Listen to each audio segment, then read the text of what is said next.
Hello student, myself Rakesh Tangi.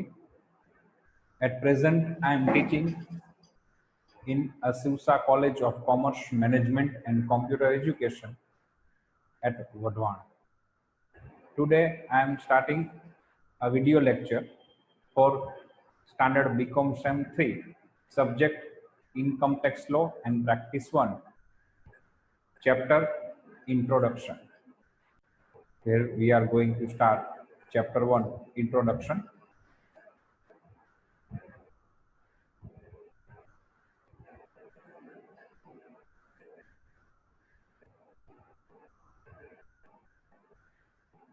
તમે તમારી screen ઉપર જોઈ શકતા છો.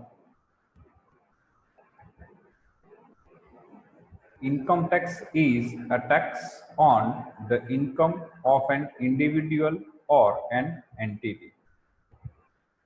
ઇન્કમ ટેક્સ એટલે કે આવક વેરો એ એવી આવક ઉપરનો ટેક્સ છે કે જે આવક કોઈ ઇન્ડિવિડ્યુઅલ એટલે કે કોઈ વ્યક્તિ કમાતું હોય અથવા કોઈ એન્ટિટી અસ્તિત્વ કોઈ સંસ્થા જે આપણે કહી શકીએ કે જેનું એક નામ છે, સ્વરૂપ છે, કાયદેસર રીતે અસ્તિત્વ ધરાવે છે, જે આવક મેળવે છે એની આવક ઉપર સરકાર દ્વારા ટેક્સ ઉઘરાવવામાં આવે છે, જેને આપણે સામાન્ય ભાષામાં ઇન્કમ ટેક્સ એટલે કે આવક વેરો કહી છીએ.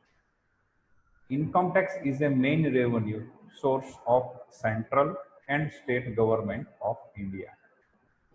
સ્વાભાવિક છે વિદ્યાર્થી મિત્રો કે ભારતમાં જે રાજ્ય સરકાર છે અને કેન્દ્ર સરકાર છે આ બંને સરકારોની આવકનું મુખ્ય સાધન છે એ આવકવેરો જ છે. Government has to play an important role in development of society in the modern era. જે સરકાર છે પછી રાજ્ય સરકાર હોય કેન્દ્ર સરકાર હોય એનો અગત્યનો ભાગ છે, અગત્યનું કામ છે કે આપણો સમાજનો, દેશનો, ગામનો વિકાસ કરવો અને એને આધુનિક બનાવવું. It has not only to perform traditional functions like defense, law and order, but also undertake welfare and development activities such as health, education and rural development, etc. સરકાર છે આપણે એવું માનતા હોય કે સરકારનું કામ ફક્ત દેશની રક્ષા કરવાનું, કાયદાનું પાલન કરવાનું છે, તો એવું નથી. આજનો સમય આખો અલગ છે, આધુનિક છે. સરકારે દેશની રક્ષા તો કરવાની જ છે, કાયદાઓનું, નીતિ નિયમોનું પાલન તો કરાવવાનું જ છે. સાથે સાથે સમાજમાં, ગામમાં, દેશમાં, રાજ્યોમાં સ્વાસ્થ્યનો વિકાસ થાય, શિક્ષણનો વિકાસ થાય, ગ્રામીણ ક્ષેત્રો આગળ આવે, ગ્રામ્યજનનો વિકાસ થાય, ગામનો વિકાસ થાય, એ પણ એની જવાબદારી રહેલી છે. તો આ બધા કામ માટે સરકારને સ્વાભાવિક વસ્તુ છે કે પૈસાની જરૂર પડવાની છે અને આ નાણાં, આ રકમ, આ પૈસા સંસ્થા સરકારને ક્યાંથી મળશે? સ્વાભાવિક છે આવકવેરાની આવક, જે આવક થાય છે રાજ્ય સરકારને, કેન્દ્ર સરકારને, એ લોકો આ દેશના વિકાસ પાછળ, દેશને આધુનિક બનાવવા પાછળ, કાયદા પાછળ, રક્ષણ પાછળ અલગ અલગ ક્ષેત્રોમાં એનું રોકાણ કરે અને ખર્ચ કરે છે. It has also to pay for its own administration.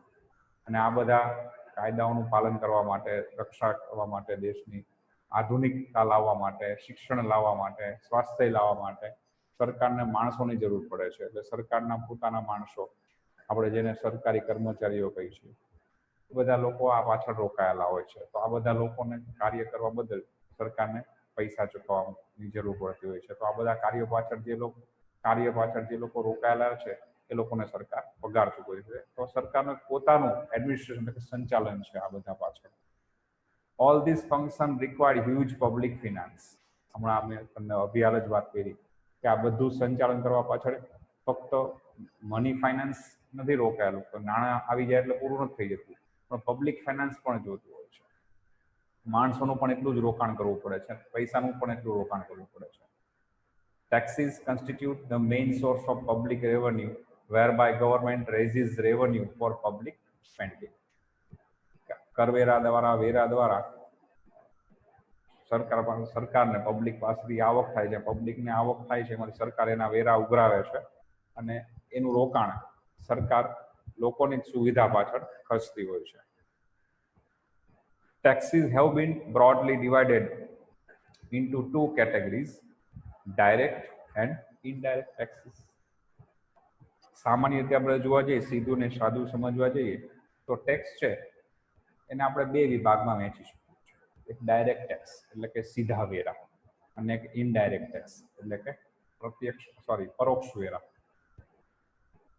Direct tax include those taxes which are paid by the person on whom these are levied, like personal income tax, corporation tax, etc. Direct tax સીધા વેરા એવા છે કે જેમાં લોકો પોતે જ સીધા પૈસા કમાય છે, એના ઉપરનો ટેક્સ લોકો સીધો સરકારને જમા કરાવે છે. એવું આપણે કહી શકીએ કે પર્સનલ ઇન્કમ ટેક્સ, કે તમારે કોઈ ધંધામાંથી, કોઈ તમારી નોકરીમાંથી, કોઈ તમારા સેલ્ફ એમ્પ્લોયમાંથી તમારે આવક થતી હોય તો એ આવકનો ટેક્સ તમે જે સરકારને ભરો છો એ સીધો વેરો છે, જેને આપણે ઇન્કમ ટેક્સ કહીએ છીએ. કોર્પોરેશન ટેક્સ એ પણ તમે ડાયરેક્ટ સરકારને, જે તમારી જે તે કોર્પોરેટ સંસ્થા છે ડાયરેક્ટ સરકારને જમા કરાવે છે, એ કોર્પોરેશન ટેક્સ. તો આ ટેક્સ જે તે વ્યક્તિ કે જે તે સંસ્થા સીધો જ સરકારને જમા કરાવે છે, માટે ડાયરેક્ટ ટેક્સ એવું કહેવામાં આવે છે. Income tax usually the most visible and discussed component of India's tax system. અત્યારના ભારતની જે વેરાની પદ્ધતિ છે એમાં સૌથી અગત્યનો ભાગ છે આ ઇન્કમ ટેક્સ છે, સીધો આવક વેરો. અને મોટા ભાગે ચર્ચામાં રહે છે. કેટલો દર વર્ષે જ્યારે ફેબ્રુઆરી મહિનામાં, માર્ચ મહિનામાં નવું બજેટ આવે છે ત્યારે ટેક્સના જે માળખા છે એમાં સામાન્ય રીતે ફેરફાર થતો હોય છે. સરકાર એવા પ્રયત્ન કરે છે અને લોકોને વધુ સારી સુવિધા મળે, લોકો પાસેથી ટેક્સ મળે, અને એ પૈસા જે મળે આવક દ્વારા એનું લોકોને વધુ સારી સુવિધા મળે એ પાછળ એનું રોકાણ થાય. તો આ બધું જ માળખું સરકાર ગોઠવતી હોય છે. અને હાલમાં પણ આપણે જોઈએ છીએ કે દર વર્ષે બજેટ આવવાની તૈયારી હોય ત્યારે અલગ અલગ ટીવી ચેનલોમાં અલગ અલગ એની ચર્ચા વિચારણાઓ મહાનુભાવો દ્વારા, અર્થશાસ્ત્રીઓ દ્વારા, જે તે તજજ્ઞો દ્વારા એની શરૂ થઈ જાય છે. It is generally believed that tax on income are phenomena of modern days. એવું સામાન્ય રીતે માનવામાં આવે છે કે જે ટેક્સ છે, વેરા, એની જે આવક છે એ અત્યારના આધુનિક સમયમાં ખૂબ જ મોટી આવક છે, પ્રખ્યાત આવક છે. However, there is enough evidence which show that tax on income were believed in ancient days in India.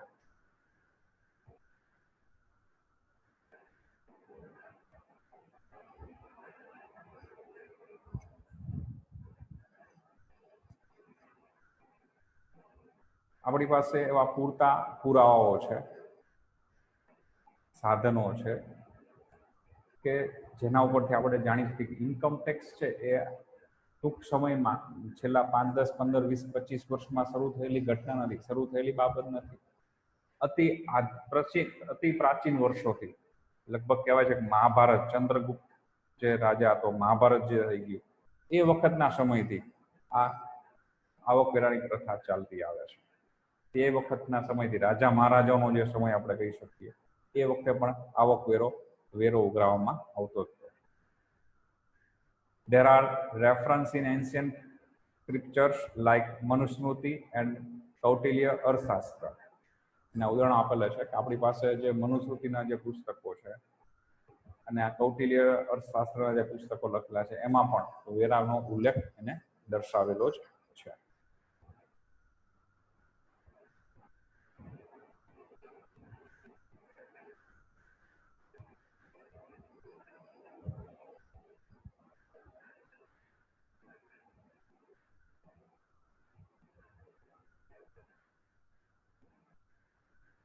આગળ જઈએ.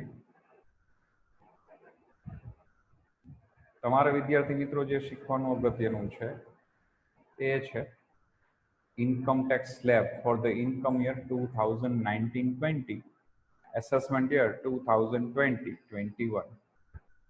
ભારતમાં જે આવકવેરાનો દર છે એ દર વર્ષે ફેબ્રુઆરી મહિનામાં બજેટ આવે ત્યારે સામાન્ય રીતે થોડો ઘણો ફેરફાર એમાં થતો હોય છે. તો આપણે આ વર્ષે જે ભણવાનું છે એ માટે તમારા માટે ઇન્કમ યર, આવકનું વર્ષ 2019-20, એટલે કે 1/4/2019 થી શરૂ કરી અને 31/3/2020 સુધીમાં તમે જે આવક મેળવેલી હશે એનો ટેક્સ ભરવાનો થશે. અને એની ઉઘરાણી આકારણી 2020-2021, એટલે કે 1/4/2020 થી 31/3/2021 દરમિયાન થશે. તમારી સમક્ષ સ્ક્રીન ઉપર ઇન્કમ ટેક્સ સ્લેબનું એક ટેબલ આપેલું છે, ટેબલમાં આપણે જોઈએ તો સૌથી પહેલા ફોર જનરલ ટેક્સ પેયર એટલે સામાન્ય કરદાતાઓ એજ લેસ ધેન 60 યર કે જેની ઉંમર છે આયુષ્ય છે એ 60 વર્ષથી ઓછું છે. પછી સ્ત્રી કરદાતા હોય કે પુરુષ કરદાતા મેલ ઓર ફિમેલ વોટએવર. બીજું હેડિંગ છે એ ફોર રેસિડેન્ટ સિનિયર સિટીઝન એટલે જે લોકોની ઉંમર 60 વર્ષથી વધુ પણ 80 વર્ષ કરતા ઓછી છે એવા સિનિયર સિટીઝન છે, વડીલો જેને આપણે કહીએ છીએ, વૃદ્ધો. For resident super senior citizen જે લોકોની એજ 80 વર્ષ કે તેનાથી વધારે છે કે વધુ વૃદ્ધ લોકો છે, વધારે વયોવૃદ્ધ લોકો છે, એ લોકો માટેનું ટેબલ છે, એનું કોલમ છે. Income slab, basic tax rate, દરેક ટેબલ દરેક હેડમાં 2 કોલમ છે, ઇન્કમનો સ્લેબ અને ટેક્સનો રેટ. સૌથી પહેલા આપણે જનરલ ટેક્સ પેયરનું કોલમ જોઈએ તો એના માટે આ વર્ષે 2 લાખ અપ ટુ ₹2,50,000 2,50,000 રૂપિયા સુધી ઇન્કમ ટેક્સ નહીં. એટલે જે લોકોની વાર્ષિક આવક 2,50,000 કે એનાથી ઓછી હોય એ લોકોને કોઈ ટેક્સ ભરવાનો આવશે નહીં. એટલે સમજી લો કે મારી એજ અત્યારે 40 વર્ષ છે અને મારે વર્ષે 2,45,000 રૂપિયા આવક થાય છે તો મારે કોઈ ટેક્સ ભરવાનો આવશે નહીં. ઇવન 2,50,000 સુધી મારી આવક થતી હશે ત્યાં સુધી મારે સરકારને કોઈ ટેક્સ ભરવાનો રહેશે નહીં. બીજો સ્લેબ છે 2,50,001 to 5 લાખ અને ટેક્સનો રેટ છે 5%.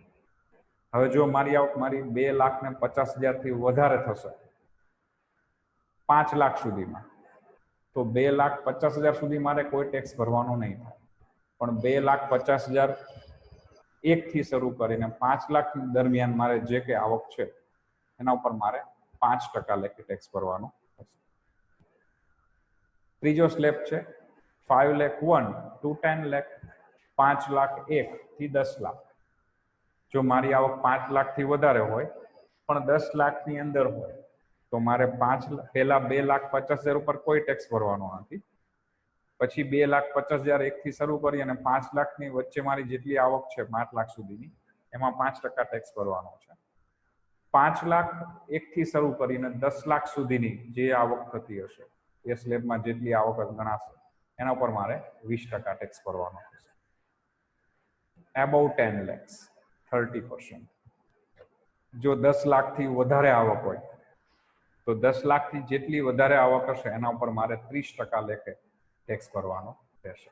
મારી ઉંમર 60 વર્ષ કરતા ઓછી છે, કદાચ આ જ આયુષ્ય અને આવી જ ઇન્કમ કોઈ ફિમેલની હોય તો એને પણ આ જ રેટ લાગુ પડશે. છેલ્લા લગભગ 3-4 વર્ષથી મારા ધ્યાનમાં છે ત્યાં સુધી પહેલા એવું હતું સ્ત્રી કરદાતા હોય અને પુરુષ કરદાતા હોય એટલે મેલ અને ફિમેલ કેટેગરી માટે રેટ અલગ અલગ રહેતા હતા. પણ લાસ્ટ 3-4 વર્ષથી લગભગ નરેન્દ્ર મોદીની સરકાર જ્યારથી આવી છે મારા ધ્યાનમાં એક્ઝેક્ટ તો આઈડિયા નથી પણ લગભગ ત્યારથી કે એના એકાદ વર્ષ પછી ત્યાં સ્લેબ બદલાઈ ગયા છે કે મેલ ફિમેલ કેટેગરીને ઇગ્નોર કરી દીધી છે એ લોકોએ.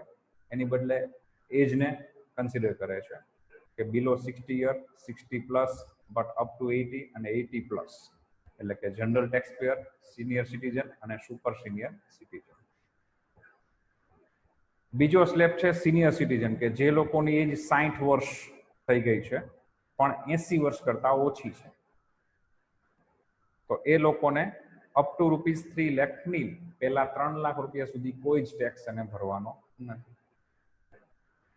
3,01,000 to 5 લાખ 3 લાખ 1 થી શરૂ કરી અને 5 લાખ સુધી 5% 5% ટેક્સ ભરવાનો રહેશે.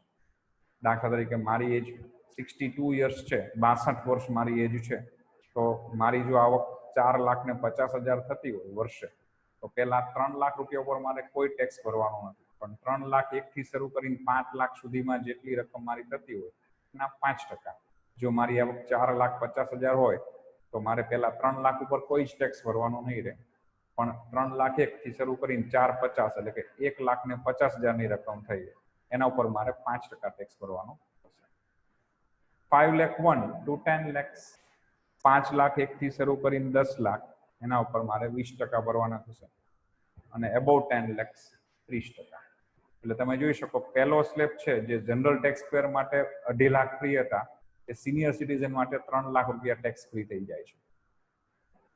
બીજો સ્લેબ અહીંયા 2,50,001 થી શરૂ થાય છે, અહીંયા 3,01,000 થી શરૂ. પછીની બંનેના સ્લેબ જે છે ત્રીજો અને ચોથો 20% અને 30% વાળો એ બંનેમાં સરખો છે. લાસ્ટ કોલમ જોઈએ, for resident super senior citizen, વિશિષ્ટ વરિષ્ઠ અધિકારી, વિશિષ્ટ વરિષ્ઠ વ્યક્તિ એવું કહી શકાય, જેની એજ 80 વર્ષ પૂરા થઈ ગયા છે કે 80 વર્ષથી વધારે છે, તો એમનો ઇન્કમ સ્લેબ સૌથી પહેલા અપ ટુ ₹5 લાખની પહેલા 5 લાખ ઉપર એને કોઈ ટેક્સ ભરવાનો નથી. એટલે 5% વાળો સ્લેબ જે જનરલ ટેક્સ પેયરમાં છે, સિનિયર સિટીઝનના સ્લેબમાં છે, પણ એ સુપર સિનિયર સિટીઝનમાં નહીં આવે, વિશિષ્ટ વરિષ્ઠ વ્યક્તિ માટે નહીં આવે. ડાયરેક્ટ ત્રીજો સ્લેબ આવશે 5 લાખ 1 થી 10 લાખ એ 20% થશે, અને 10 લાખથી ઉપર જે હશે 30%. એટલે ત્રીજો અને ચોથો સ્લેબ છે એ દરેક પ્રકારના કેટેગરી, કોઈ પણ ત્રણમાંથી કોઈ પણ કેટેગરીમાં આવતી વ્યક્તિ હોય એના માટે સરખો રહેશે. પહેલો અને બીજો જે ટેક્સ સ્લેબ છે એ દરેક માટે થોડોક ચેન્જ થાય છે.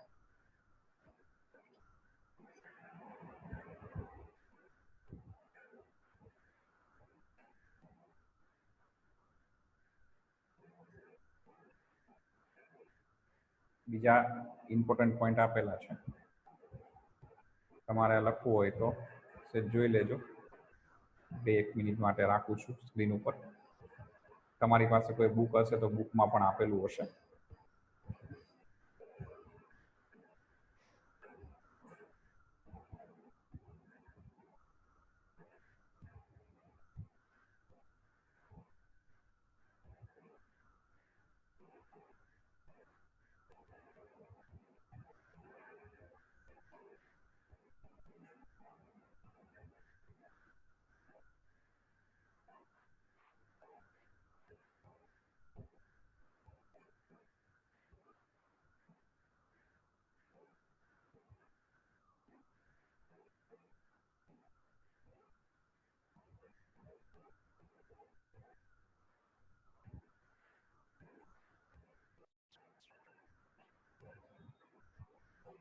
Above rate does not include surcharge and cess.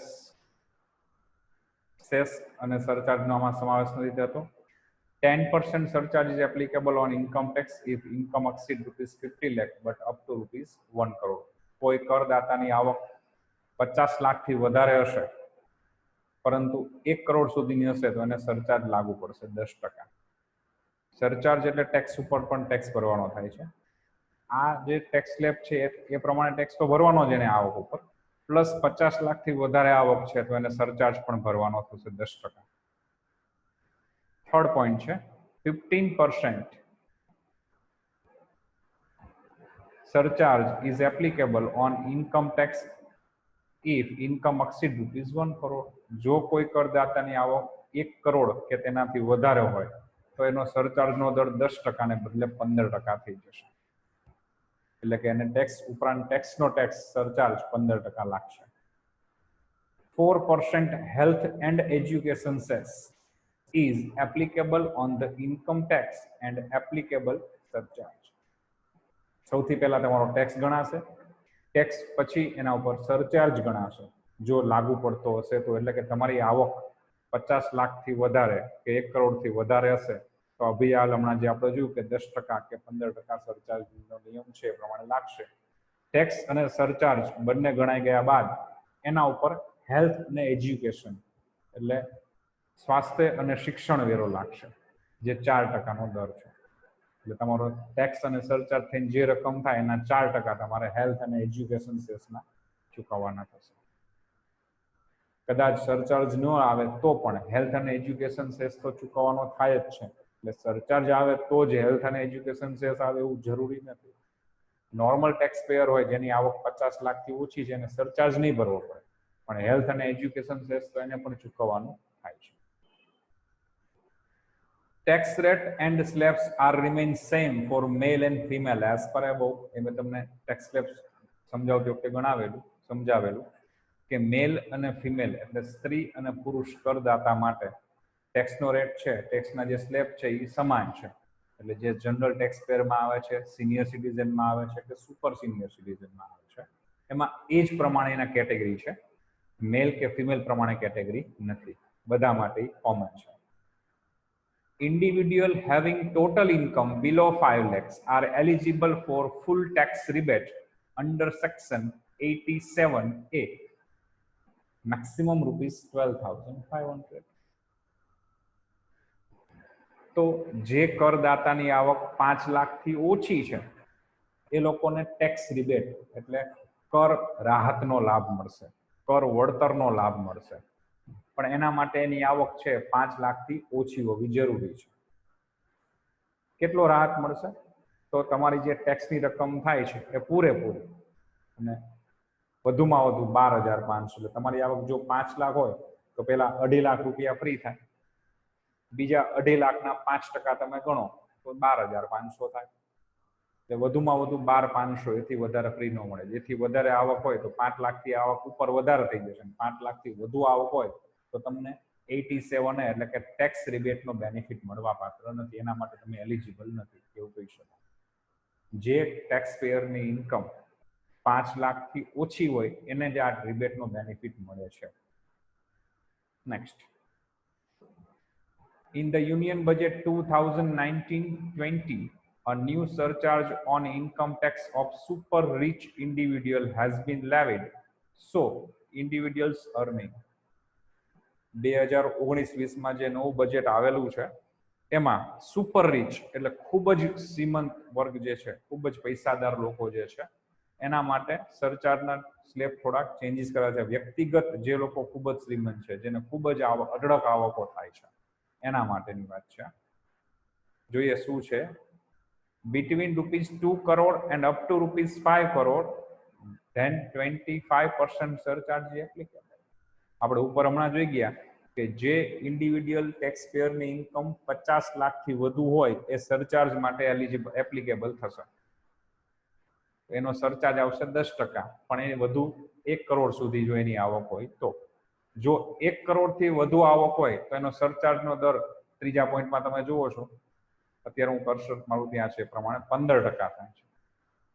હવે આ વર્ષે 2019-20માં જે બજેટ આવેલું છે એમાં સુપર રીચ ઇન્ડિવિડ્યુઅલ્સ એટલે ખૂબ જ પૈસાદાર, જે લોકોને અઢળક આવક છે, પૈસામાં આડોટે છે એવું કહી શકાય, કે જેની આવક વર્ષે 2 કરોડથી પણ ઉપર જાય છે, તો એવા લોકો માટે સરચાર્જનો દર થોડોક વધારેલો છે પાછો આ વર્ષના બજેટથી, કે જે લોકો 2 કરોડથી વધારે પરંતુ 5 કરોડ સુધીની આવક મેળવે છે વર્ષે, એ લોકોને સરચાર્જ 25% લાગુ પડશે.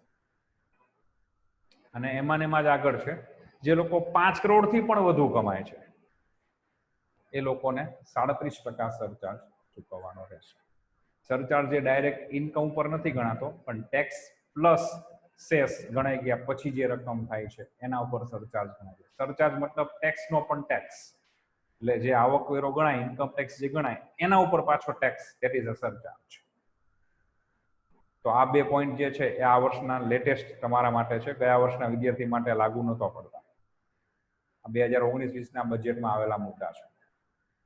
અને છેલ્લો પોઈન્ટ છે, investment under section C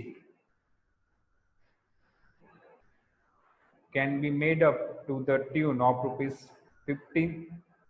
₹1,50,000 in different investments such as PPF, NSC, etc.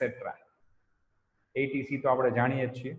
Under section ATC કદાચ તમે સાંભળતા હશો, અથવા તમારા ઘરે કદાચ તમારા મધર કે ફાધર કે અથવા કોઈ ફેમિલી મેમ્બર જોબ કરતા હોય, અથવા કોઈ જો તમે કદાચ કોઈ LIC એજન્ટ કે કોઈ તમને મળવા આવેલું હોય, કે કોઈ ઇન્સ્યોરન્સનો એજન્ટ મળવા આવેલું હોય કે સાહેબ આનો આ 100 પોલિસી છે, એનો ATC મુજબ બેનિફિટ મળે છે.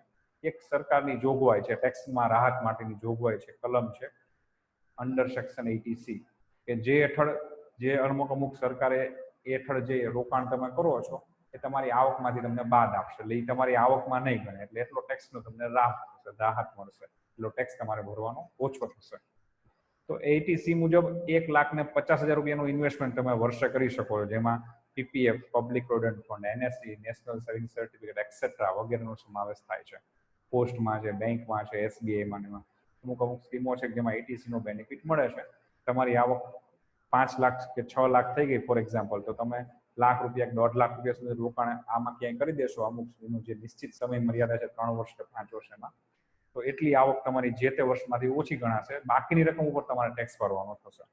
તો એટીસી નો બેનિફિટ માટે 1/50 તો તમને મળે જ છે. And an additional of ₹50,000 under section 80 CCD sub point 1D in NPS national pension scheme જે આપણે કહીએ છીએ કેન બી મેડ. આ પણ એક નવું ઉમેરાયેલું છે કે તમે 1,50,000 એટીસી માં તો બેનિફિટેડ થશે જ તમને જો તમે એની અંડરમાં ઇન્વેસ્ટમેન્ટ કરશો વર્ષના અંતે તમારી ઇન્વેસ્ટ ઇન્કમમાંથી. તો પ્લસ તમે અંડર સેક્શન 80 CCD મુજબ તમે એનપીએસમાં નેશનલ પેન્શન સ્કીમમાં ક્યાંય રોકાણ કરશો તો બીજા 50,000 નો પણ તમને લાભ થશે. એટલે કે તમારી આવકમાંથી તમને બાદ મળશે, એટલે એટલો ટેક્સ તમારે ઓછો ભરવાનો થશે. તો વિદ્યાર્થી મિત્રો, આ છે આપણા ઇન્કમ ટેક્સના સ્લેબ અને એના અગત્યના મુદ્દા. આને રિલેટેડ ક્વેશ્ચન આમાંથી પ્રેક્ટિકલમાં પૂછાઈ શકે છે, જે આપણે હવે પછીના સેશનમાં જોઈશું, આગળ ઉપરના સેશનમાં જોઈશું.